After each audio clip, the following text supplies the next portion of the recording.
menjelaskan tentang tata cara mandi atau mandi janabah.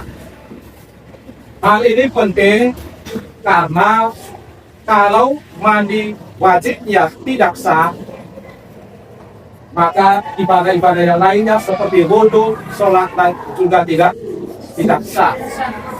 Mandi wajib yang sah itu seperti apa? Tentu mandi wajib yang sesuai dengan tuntunan Nabi Muhammad SAW.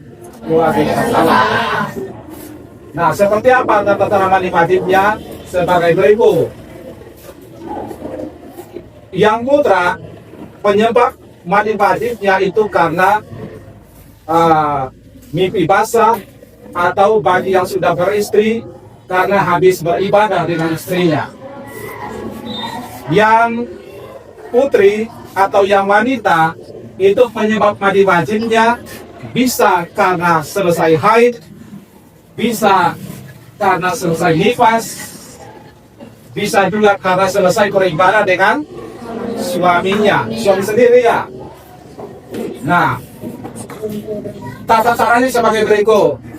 Yang pertama, rukun dari mandi wajib itu, yang namanya rukun itu sesuatu yang harus dilakukan.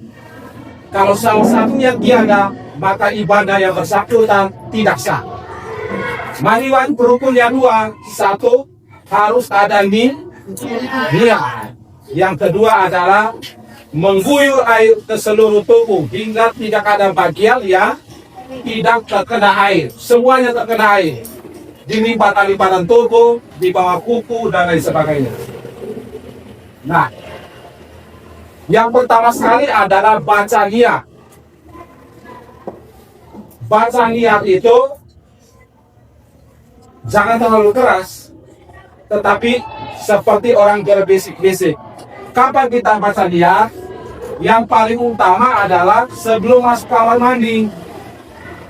Boleh tak baca niat sudah tidak di dalam kamar mandi? Boleh. Tapi jangan copot pakaian dulu. Masih dalam berpakaian. Itu baca niat. Lebih utama saat baca niat menghadap kiblat. Lebih utama ya, artinya tidak harus kamu baca niat menghadap ke selatan, nggak apa-apa. Tapi lebih utama menghadap kiblat. Saat baca niat tidak harus tangan menghadap, karena niat itu bukan doa. Yang pertama baca niat.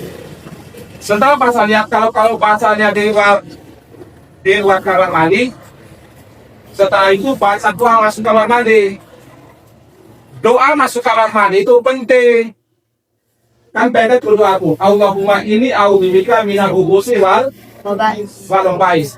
Aku berlindung kepada Allah dari godaan setan jantan dan setan betina. Di mana ada setannya di dalam kamar mandi itu? Kamar mandi itu termasuk sarang tempat tinggalnya setan. Nah, penting baca doa sebelum masuk kamar mandi, karena di dalam kamar mandi kan kita menampakkan Allah. Apalagi kalau mandi, kamu di mandinya pakai gamis kan? Nah, ketika kita menampakkan aurat, tadi sudah berdoa sebelum masuk kamar mandi sudah berdoa, kemudian kita menampakkan aurat di dalam kamar mandi, maka setan tidak bisa melihat, ada tirai yang membatasinya. Tapi kalau kita tidak berdoa sebelum masuk kamar mandi, maka setan bisa melihat aurat kita. Bahayanya kalau setan suka dengan kamu, dia bisa merasuk. Jadi dia kerasukan. Nah, kerasukan yang paling berbahaya itu bukan yang meronta-ronta, tetapi kerasukan yang paling berbahaya karena banyak manusia tidak menyadarinya, yaitu orang malas beribadah. Manusia itu fitrahnya rajin beribadah, pengen beribadah. Yang malas beribadah itu, yang tidak mau beribadah siapa? Setan kan? Iblis diusir dari surga karena tidak mau surga kan? Jadi ketika manusia tidak mau beribadah, dia itu sudah kerasukan dan manusia tidak menyadarinya. Nah, baca doa masuk kamar mandi, kemudian langkahkan kaki kiri yang pertama dan kaki kanan. Sampai di dalam kamar mandi, yang pertama sekali kalau udah niat ya, Kalau udah lihat sudah copot semua pakaian. Langkah pertama adalah mencuci kedua telapak tangan, cuci bersih-bersih. Baik dengan diguyur dengan air gayung atau di dalam keran, dicuci. Kemudian pakai sabun nih, kemudian dibilas. Setelah itu dibilas, pakai tangan kiri nih, tangan kiri mencuci kemaluan atau farji. Tentu masing-masing ya. Nah, pakai tangan kiri ya, jangan tangan kanan, oke? Pakai sabun. Yang dicuci adalah kemaluannya. Lebih utama lagi depan dan belakang. Setelah bersih dibilas, tangannya dicuci lagi, pakai sabun lagi, tangan kiri yang tadi pakai itu. Nah, setelah itu selesai, berwudu. Berwudu seperti orang mau sholat, berwudu. Posisi berwudu saat itu, kan udah copot pakaian itu, berarti wudunya dalam keadaan telanjang, dong boleh nggak? Boleh. Telanjang tidak membatalkan wudu, ya. Berwudu. Ada dua versi wudunya. Yang pertama, versi hadis yang diriwayatkan dari Aisyah. Wudunya itu kayak orang sholat, mau sholat dari awal cuci tangan sampai cuci kaki. Ada wudu versi yang kedua, yaitu dari Maimunah. Aisyah dan Maimunah itu dua-duanya istri dari Nabi Muhammad. Wudunya pertama dari awal sampai di telinga saja, cuci kakinya nanti di akhir. Ya, mau pakai yang mana boleh, dua-duanya boleh. Setelah berwudu, ambil air nih pakai tangan, boleh ambil di keran atau ambil di kayu. Pakai jari tangan kanan ini ambil air, sela-sela rambut, menyela-nyela. Kau menyela-nyela ya? Laki-laki sunnah muakkad.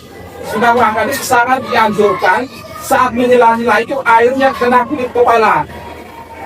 Kalau wanita saat menyela-nyela tidak sampai kena kepala, kena kulit kepala tak apa-apa. Laki-laki sunnah muakkad sangat dianjurkan kena kulit kepala. Setelah menyela-nyela 3 kali itu, ambil air nih dengan kedua telapak tangan, siram kepala tuh. Tadi menyela-nyela ya, sekarang nyiram 3 kali. Boleh nggak saya ambil dengan gayung? Boleh 3 kali. Nah, setelah itu kamu boleh langsung sampo atau basahin dulu badan. Ambil air, usap dari atas sampai bawah bagian kanan ini ya. Nah, 3 kali, boleh lebih, tetapi jumlahnya ganjil. Kemudian kiri, ingat, boleh ambil air, usap begini, sana. Boleh pakai gayung, tidak kanan, tidak kiri. Boleh lebih, tapi ganjil. Misalkan 3, 5, 7, 9, dan seterusnya. Nah, setelah itu baru deh mandi seperti biasa. Kemudian sabun. Nah, setelah mandi dan sabun, yang tadi mengikuti wudunya Maimunah, riwayat Maimunah, berarti kan belum basuh kaki itu.